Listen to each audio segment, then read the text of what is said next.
Bismillahirrahmanirrahim. Tapi yang anehnya gini kan, maksudnya kenapa kita jadi pada percaya, memang sudah ma'ruf di studio itu seringkali kita rekaman di sana suka, ya maaf-maaf ada suara-suara ikut masuk gitu. Jadi gimana nggak pada percaya gitu. Artinya jinnya nyanyi juga gitu. Iya. Nyanyi juga? Iya. Ya, nyanyi itu. Antum enggak pernah tahu itu kan? Nah harus dari beliau ini baru tahu. Dan ya berarti terdengar suaranya. Teman-teman band saya sendiri sih tahu. Pakai bahasa Indonesia juga? Iya. Berarti jin dari Jawa dong itu, dari Indonesia. Terus puncaknya tadi 2020 ditinggalkan? 2019. Apa penyebabnya? Jadi dari 2016 itu sampai 2018 itu mulai itu sering juga nonton kajian-kajian gitu ya. Nonton kajian, maka sering posting juga hal-hal yang berbau agama di Instagram gitu. Sampai puncaknya di tahun 2017 kalau nggak salah ada yang komen di Twitter pada saat itu bahwa nggak boleh musik itu haram. Sesimpel itu gitu. Terus kita debat di Twitter itu gitu. Nggak tahu kenapa malamnya saya hapus komen-komen saya gitu. Kok kayaknya saya ngomong kayak orang sok tahu gitu. Nah, terus mulai berpikir. Artinya dia mengatakan itu tidak boleh, antum masih mendebati kalau itu boleh gitu. Iya. Dengan perasaan sendiri. Yang antum hapus komen antum atau komen orang itu? Anak ngapus sendiri. Komen antum? Iya. Karena merasa apa? Bersalah? Berbicara tanpa dasar. Gitu. Jadi dihapus. Terus, sempat ngobrol sama istri juga, ini ada kemungkinan ini haram pada saat itu, karena nggak tahu. Ada kemungkinan ini haram. Terus ya investigasi. Harus mencari tahu gitu, mau nggak mau. Selama 2 tahun itu mencoba mencari tahu. Di tahun 2018-nya itu sebenarnya udah ada berat ke situ ya, berat ke sana. Tapi tetap ada bukan perlawanan. Saya mencoba untuk menjadi musisi syar'i pada saat itu, dengan cara berjenggot, menggunakan ya nggak isbal juga. Berarti tidak cukup dengan perbankan dan hotel syari ya. Karena sebelum keluar sempat gini Ustadz, sempat saya nggak mau main di klub malam lagi. Oke lah, perdebatan tentang musik berbeda, tapi sepakat dong kalau income dari khamar mah udah nggak ada perdebatan. Jadi sempat beberapa lama itu kalau manggung nggak mau main di klub malam. Terus 80% penghasilan kita itu ya mungkin 70-80% kita adalah panggung yang sponsornya rokok ya. Saya sendiri nggak merokok gitu. Dan dari kecil saya sudah bilang saya nggak suka. Dan kalau saya mau jujur sama diri sendiri gitu ya, kamu nggak ngerokok tapi kamu manggung yang sponsornya rokok, berarti kamu mempromosikan rokok gitu ya. Di waktu yang sama berarti saya nggak jujur sama diri saya sendiri. Jadi saya yang kedua juga saya nggak mau manggung di yang jual khamar, yang kedua yang nggak ada rokoknya. Sisanya sedikit panggung, entah itu mungkin hari gatheringnya bank, atau sisanya cuma mungkin handphone atau acara sedikit sekali gitu. Jadi pada akhirnya ketika kita mencoba untuk menjadi musisi syar'i, kejepit juga semuanya. Dari segi bukan pembahasan tentang musiknya. Karena yang namanya musisi itu ada. Jadi maksudnya syar'inya ini tidak tampil di klub malam. Ya gitu kan, gitu ke arahnya. Terus, yang penting jangan di klub malam, jangan di tempat yang dianggap haram gitu ya. Iya. Oke. Ada juga kan kalau musisi itu ada istilahnya jumpa fans. Yang dimana fans itu kadang-kadang beli harga mahal untuk bisa mungkin makan malam sama artisnya segala macam. Otomatis mereka pengen foto dong. Dan otomatis mereka pengen peluk juga kadang-kadang gitu. Dan yang datang ke sana kan gak mungkin mereka yang pakai himar tertutup semua gitu. Pasti yang tahu sendiri seperti apa gitu. Jadi karena ganjil juga kalau pakai himar minta foto kan. Iya, apalagi peluk-peluk kan itu nggak mungkin. Maksudnya ya itulah, ya, maksudnya kita nggak bisa gitu mencoba untuk menjadi musisi syar'i itu pada akhirnya akan kejepit dari segala sisi. Terus saya berpikir, aduh jangan dulu ngomongin tentang hukum musiknya deh. Bahkan suka berandai-andai seandainya musik halal yang kayak gini-gininya pun juga urusannya panjang. Nah setelah mulai mempelajari, jadi sebelum waktu keluar itu belum keluar total, maksudnya teman-teman tuh masih yang silahkan pikirin dulu, nanti kalau masuk silahkan masuk lagi, yang penting mungkin kamu butuh liburan. Nah di jeda-jeda itu mempelajari, ternyata jatuhnya bukan hanya kepada perkara. Ini masih 2018 ya? 18 ini puncaknya. 2018 sudah mulai mengaji, ternyata perkaranya bukan hanya pada perkara haramnya musik, tapi jatuh udah mulai ke arah syirik, Ustaz. Kadang-kadang ada lirik yang kita bersumpah untuk pada seorang wanita, misalnya juga ada lirik, mungkin ada yang tahu, aku hidup untukmu, aku mati tanpamu, kata-kata seperti itu. Ada juga itu yang sudah ditinggal. Ya. Ada juga istilahnya kalau misalnya kita mau manggung itu kita mendatangkan pawang hujan tuh udah sangat ma'ruf lah kalau di kita gitu. Dan ketika kita cek sound, hujan, ini bentar lagi harus udah pulang, bentar dulu lagi diturunin dulu hujannya pawangnya gitu. Ketika malamnya manggung, hujan juga, kadang-kadang kita suka bercanda gitu, oh, pawangnya kurang jago gitu. Dan pawang itu kalau misalnya berhasil baru dibayar, kalau nggak berhasil nggak dibayar. Maksudnya sebegitu bodohnya kita kalau sekarang lihat ke belakang itu gitu. Alhamdulillah Allah keluarkan. Selain daripada itu tadi, kalau pawang hujan, kesyirikannya ada yang lain?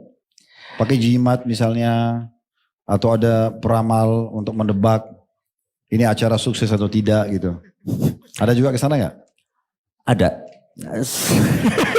Cuma saya takut karena ini ngebahasnya nih ranah perusahaan juga nih. Memang tapi enggak, global aja. Global karena, aja. Teman-teman ini perlu mengetahui dari semua sisi selain hukum syar'i. Karena kalau hukum syar'i mungkin saya bisa jelasin. Akhi dan ukhti haram, ini ayatnya, ini hadisnya, selesai. Tapi kita ingin menyentuh dari sisi yang lainnya. Di praktisi di lapangan itu akan beda.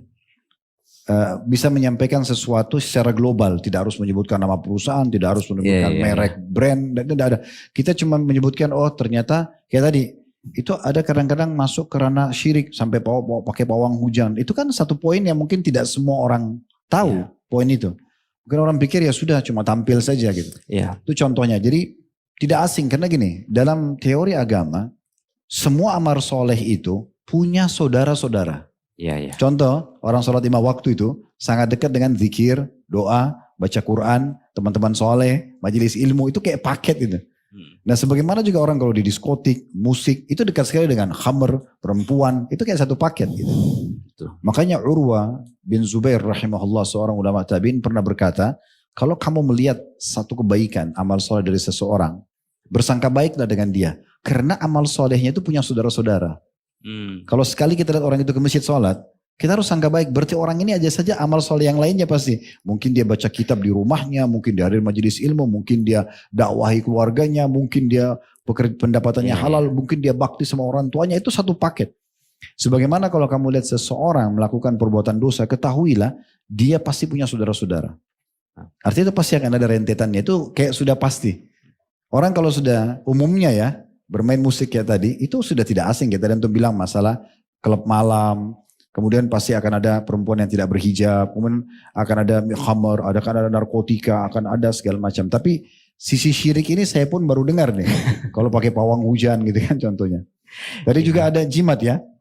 Jadi ada juga misalnya kayak gini, kalau kita kan keliling Indonesia otomatis budaya agamanya beda-beda. Dan ada beberapa daerah yang mereka mensakralkan areanya. Yang dimana kalau kita mau ke sana ada kasarnya istilahnya permisi dulu. Gitu. Jadi ada beberapa daerah yang pernah saya manggung, sebelumnya merekanya ada ritual semacam itu. Kenapa? Antum diajak nggak dalam ritual? Enggak, tapi kan kalau kita nggak bikin acara di sana, maksudnya itu nggak terjadi. Cuma kita hanya lihat aja dari jauh gitu. Yang ngapain sih? Ya mereka. Karena biasanya itu. Beberapa daerah itu menarik tuh. Beberapa daerah itu justru tamu disuruh ikut dalam ritual itu. Padahal ritual itu kesyirikan. Itu berbahaya. Berarti menandakan sudah ada pembatal keislaman kan. Nah itu taubatnya itu harus dengan syahadat lagi tuh. Kayak misalnya dia kasih sesajen nih. Lalu kita disuruh ikut. Kita seakan-akan pamit juga nih sama penjaga tempat. Nah itu kan sudah syirik tuh. Itu berbahaya sekali kan. Nah itu bisa masuk ke bab yang kita pun sebenarnya sudah terbatalkan keislaman. Makanya Syekh Islam Ibnu Taimiyah rahimahullah beliau itu hampir setiap hari sering ngulangin syahadat. Dijadikan kayak wiridnya beliau. Selain syahadat dalam sholat, selain dalam azan itu ya. Beliau jadikan sholat. Terus ditanya sama muridnya, kenapa anda ulangi syahadat? Berapa kali kami dengar ini sering ulangi syahadat. Dia bilang, saya khawatir karena detik-detik hidup saya di mana saya lalui terjadi kesyirikan. Keluar dari Islam, saya meninggal, gak masuk surga. Lebih baik saya perbaharui syahadat itu. Itu dalam kondisi beliau seorang alim yang memang jauh dari perbuatan tersebut. Apalagi kalau kita memang dasarnya tidak tahu gitu ya. Jadi itu juga poin penting untuk diperhatikan. Nah. Dan ini lumayan terjadi, maksudnya sajen itu Ustaz, maksudnya ini waktu yang tepat karena saya menyampaikan sama teman juga ya. Jadi ada istilahnya kalau di studio kita dulu itu ada istilahnya kalau malam Jumat nggak boleh rekaman. Tapi ini bukan global ya, cuma hanya studio yang waktu tempat kita rekaman aja. Boleh rekaman? Karena pada saat itu memang waktunya sajen. Oh gitu, bukan karena jinnya yang konser. Walaupun waktunya mereka gitu. Maksudnya, tapi yang anehnya gini kan, maksudnya kenapa kita jadi pada percaya? Memang sudah ma'ruf di studio itu seringkali kita rekaman di sana suka ya maaf ada suara-suara ikut masuk gitu. Jadi gimana nggak pada percaya gitu? Artinya jinnya nyanyi juga gitu. Iya. Nyanyi juga? Iya. Nyanyi itu. Antum nggak pernah tahu itu kan? Nah harus dari beliau ini baru tahu. Dan ya berarti terdengar suaranya. Teman-teman band saya sendiri sih tahu. Pakai bahasa Indonesia juga? Iya. Berarti jin dari Jawa dong dari Indonesia. Emang lucu, tapi dikirain band kita aja ngalamin, ternyata ada juga yang ngalamin kayak gitu ya. Berarti mereka mau ikut konser juga ya? Dan kadang-kadang emang iya, jadi kalau malam Jumat itu memang kadang-kadang bermasalah, komputernya suka mati, suka apa gitu. Kadang-kadang kita pikirnya, udahlah biasa, ya udah kita nggak usah rekaman dulu gitu. Jadi hal yang biasa kalau kita pikir sekarang gila ya sampai seperti itu. Sebenarnya di poin ini kalau kita mau tanggapin, bukan karena musik. Kalau hukum musik sudah mungkin umumnya jumhur ulama sudah melarang gitu ya. Sebagaimana mungkin nanti kalau antum ceritakan salah satu sebabnya mungkin apa yang antum dengarin dalilnya. Tapi itu tidak asing kalau kita ingin cari dalilnya. Cuman di sini syaitan kalau kita terjerumus dalam satu dosa, ikhwan akhwat sekalian, dia tidak ingin kita terjerumus dalam satu dosa. Ya misalnya dia godain nih, kita terjerumus dalam perbuatan zina. Dia nggak akan cukupkan dengan zina. Dia akan pindah ke perbuatan yang haram. Misalnya maaf ya, orang berzina di kemaluan. Nanti dia akan bisikin untuk interaksi di dubur misalnya. Itu lebih besar lagi dosanya. Nanti coba lawan jenis, sesama jenis. Itu pindah ke dosa yang lebih besar lagi, homo atau lesbian. Nanti bisa pindah ke hewan. Nanti bisa pindah ke membunuh, khamar, judi, wow macam-macam tuh. Jadi dia akan selalu seperti itu. Nah di sini, dia udah tahu nih lingkungan musik ini mungkin supaya orang-orang yang sudah terpengaruh tidak perlu lagi untuk digoda karena sudah masuk dalam perangkat itu kan. Dia masukkan masalah baru, masalah keyakinan kalau setiap tempat itu ada penjaganya. Nah ini Allah sebutkan dalam surah Jin kan, karena orang-orang musyrik Mekah dulu, tradisi mereka itu kalau mereka lakukan perjalanan mampir di sebuah lembah itu mereka tanpa sebab nih, nggak ada sebab apa-apa, nggak ada angin. Kalau tadi ada suara didengar, ini nggak ada sama sekali. Tapi orang-orang itu, orang-orang pimpinan kafilah perjalanan itu mengajak semua anggota yang hadir di kafilah, ayo serahkan apa yang kalian mau serahkan untuk penjaga lembah. Yang ini serahkan madu, yang ini serahkan keju, yang ini gandum. Diambil semua, lalu pemimpin kafilah datang ke tengah-tengah lembah, lalu dia bilang, wahai penjaga lembah, ini setengah bekal kami, jangan ganggu kami. Dan Allah sudah bongkar dalam Al-Quran, karena mereka yang mengkultus wilayah itu dengan itu, maka Allah mengatakan fazaduhum rahaqa. Syaitan di sekitar lembah itu malah makin mengerjain mereka. Jadi nanti itu makin jadi tuh malam Jumat. Jadi selalu dikultus. Dan itu akan nyebar ke studio lain terus-terus gitu. Selain daripada hukum musiknya. Ini perbuatan yang lebih besar lagi. Karena kita akan takut sama jin, sama syaitan. Kita akhirnya ikutin syarat-syaratnya. Nanti akan ada syarat tuh. Syaratnya harus ini, harus itu dan seterusnya. Ada beberapa praktisi musisi juga yang pernah saya ketemu. Tapi dia ikut musik apa sih yang di Inggris yang biasa minum darah segala macam. Itu ternyata ritualnya sebelum tampil itu memang harus minum darah ayam. Gitu. Ya, itu saya ketemu sama salah satu tokohnya itu. Dia bikinkan gambaran di kamarnya sebelum dia buat lilin bentuknya seperti bintang. Dia duduk di tengah-tengah. Ayam itu bukan dipotong ya. Dia dengan sangarnya dicabut kepalanya, diminum darahnya gitu-gitu. Jadi memang ritual-ritual seperti itu. Itu sampai pada ke situ, nanti mungkin lebih jauh. Bisa saja nanti bukan cuma darah hewan, darah manusia, dan seterusnya lah. Ya. Itu rentetannya kemana-mana. Jadi seperti itu memang ada ditimbulkan maksiat yang lain lagi. Yaitu tadi, mengkultuskan wilayah itu, meyakini adanya penjaga tempat dan segala macam. Ada yang lain antum teringat kira-kira? Dari hal-hal yang seperti ini. Kalau tadi masalah jimat-jimat ada juga dipakai. Enggak, kalau Mungkin karena kalau perempuan kan biasa pakai susuk supaya lebih cantik. Nah kalau itu mungkin suaranya iya. lebih indah. Kalau yang setahu ya mungkin bukan di musisi ya, maksudnya kalau yang yang susuk saya memang ma'ruf juga, itu juga ada yang sempat nawarin juga yang kayak gituan. Cuma kalau mungkin jimat nggak secara spesifik gitu ya, jadi lebih kayak yang pakai ini apa ya supaya sehat kayak gitu, cuma segala macam gitu. Tapi untuk merekanya benar-benar menyadari bahwa bergantung sama itu sih, alhamdulillah kalau di band saya enggak. Tapi nggak tahu kalau di band lain ya pemahaman itu.